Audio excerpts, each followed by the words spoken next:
ಇನ್ನು ದಾವಣಗೆರೆ ಎಲೆಕ್ಷನ್ 1983 ಆವತ್ತಿನ ದಿನ ಏನಾಯಿತು, ಆ ಒಂದು ಸಂದರ್ಭದಲ್ಲಿ ಏನೆಲ್ಲ ಆಯಿತು, ಅದೇ ರೀತಿ ಕಾಂಗ್ರೆಸ್ಗೆ 1983ರ ಇತಿಹಾಸ ಮರಿಕಳಿಸುವ ಭೀತಿ ಎದುರಾಗಿದೆ. ಕಾಂಗ್ರೆಸ್ಗೆ 1983ರ ಇತಿಹಾಸ ಮರುಕಳಿಸುವಂತಹ ಭೀತಿ ಎದುರಾಗ್ತಾ ಇದೆ. ಆಗಲೂ ಕೂಡ ಇದೇ ರೀತಿಯಾದಂತಹ ಪರಿಸ್ಥಿತಿ ನಿರ್ಮಾಣವಾಗಿತ್ತು. ಮುಸ್ಲಿಂ ಮತ ವಿಭಜನೆಗಿಂತ ಈ ರೀತಿಯಾದಂತಹ ಒಂದು ಪ್ರಸಂಗ ಎದುರಾಗಿತ್ತು. ಇಂದು ಕಾಂಗ್ರೆಸ್ ಕೈಗೆ ನಡುಕ ಹುಟ್ಟಿಸಿದ ಅಲ್ಪಸಂಖ್ಯಾತರ ಸಿಟ್ಟು. ಮುನ್ನೆಲೆಗೆ ಬಂದ 1983ರ ವಿಧಾನಸಭಾ ಚುನಾವಣೆ. ದಾವಣಗೆರೆ ದಕ್ಷಿಣದಲ್ಲಿ ಮುಸ್ಲಿಂ ಮತಗಳೇ ನಿರ್ಣಾಯಕ ಅನ್ನುವಂತಹ ಮಾತುಗಳು ಕೇಳಿಬಂದಿದೆ. ಕಾಂಗ್ರೆಸ್ ಬಂಡಾಯ ಅಭ್ಯರ್ಥಿಯಾಗಿ ಸಾದಿಕ್ ಕಾಂಗ್ರೆಸ್ ಸ್ಪರ್ಧಿಸ್ತಾ ಇದ್ದಾರೆ. ಈ ಹಿಂದೆಯೂ ಮುಸ್ಲಿಂ ಸಮುದಾಯ ಅಸಮಾಧಾನವನ್ನು ತೋರ್ತಾ ಇತ್ತು. ಆಗಿನ ಗುಂಡೂರಾವ್ ಸರ್ಕಾರದಲ್ಲಿ ಕಾಂಗ್ರೆಸ್ಗೆ ಸೋಲನ್ನು ಕಂಡಿತ್ತು. ಸಚಿವೆಯಾಗಿದ್ದಂತಹ ನಾಗಮ್ಮ ಕೇಶಮೂರ್ತಿಗೆ 3ನೇ ಸ್ಥಾನ ಲಭಿಸಿತ್ತು. ಪಕ್ಷೇತರ ಅಭ್ಯರ್ಥಿಯಾದಂತಹ ಮೊಹಮ್ಮದ್ ಇಕ್ಬಾಲ್ ಅವರಿಗೆ 2ನೇ ಸ್ಥಾನ ಲಭಿಸಿತ್ತು. ಮೊಹಮ್ಮದ್ ಇಕ್ಬಾಲ್ 23% ಮತಗಳನ್ನು ಪಡೆದಿದ್ರು. ಅವರು 1983 ಚುನಾವಣೆಯಲ್ಲಿ ಸಿಪಿಐ ಅಭ್ಯರ್ಥಿ ಪಂಪಾಪತಿ ಆ ಒಂದು ಸಂದರ್ಭದಲ್ಲಿ ಗೆಲುವನ್ನು ಸಾಧಿಸಿದ್ರು. ನಗರಾಭಿವೃದ್ಧಿ ಪ್ರಾಧಿಕಾರ ಅಧ್ಯಕ್ಷ ಸ್ಥಾನ ನೀಡದಿದ್ದಕ್ಕೆ ಈ ರೀತಿಯಾಗಿದ್ದು ಸಿಪಿಐ ಮತ್ತು ಮುಸ್ಲಿಂ ಅಭ್ಯರ್ಥಿಗಳು ಹೆಚ್ಚಿನ ಮತಗಳನ್ನು ಪಡೆದಿದ್ರು.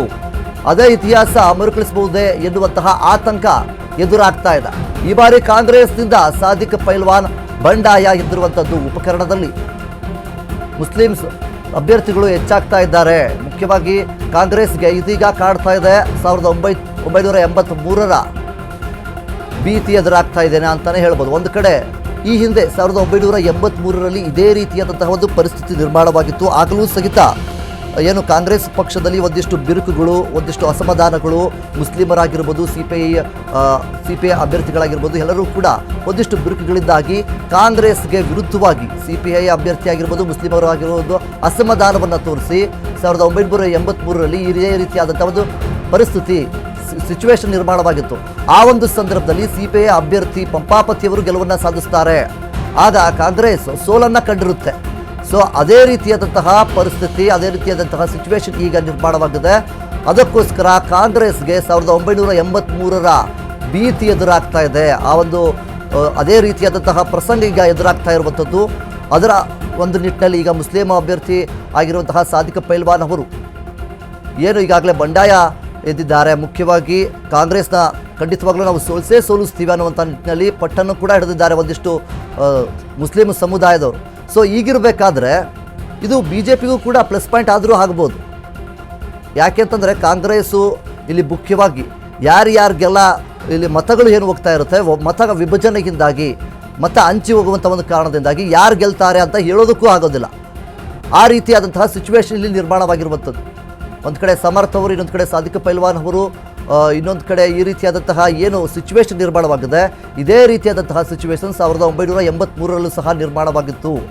ಆಗ ಕಾಂಗ್ರೆಸ್ ಸೋಲನ್ನು ಕಂಡಿತ್ತು. ಸಿಪಿಐ ಅಭ್ಯರ್ಥಿ ಪಂಪಾಪತಿ ಅವರು ಗೆಲುವನ್ನು ಸಾಧಿಸಿದರು.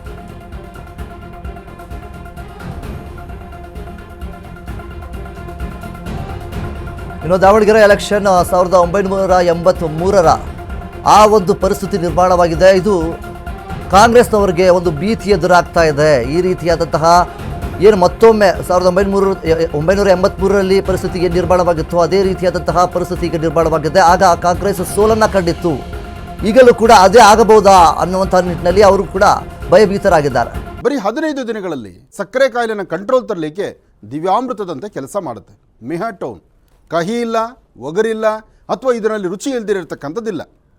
ಇದರಲ್ಲಿರ್ತಕ್ಕಂತಹ ಆಯುರ್ವೇದಿಕ್ ಅಂಶಗಳು ಸಹಿತ ಪ್ರಧಾನವಾಗಿರ್ತಕ್ಕಂಥದ್ದು ಅರಿಶಿನ, ಬೆಟ್ಟದ ನೆಲ್ಲಿಕಾಯಿ. ಅಂತಹ ಅದ್ಭುತವಾದಂಥ ಗುಣ ಮೆಹಾಟೋನ್ ಅಂತಕ್ಕಂಥದ್ದು.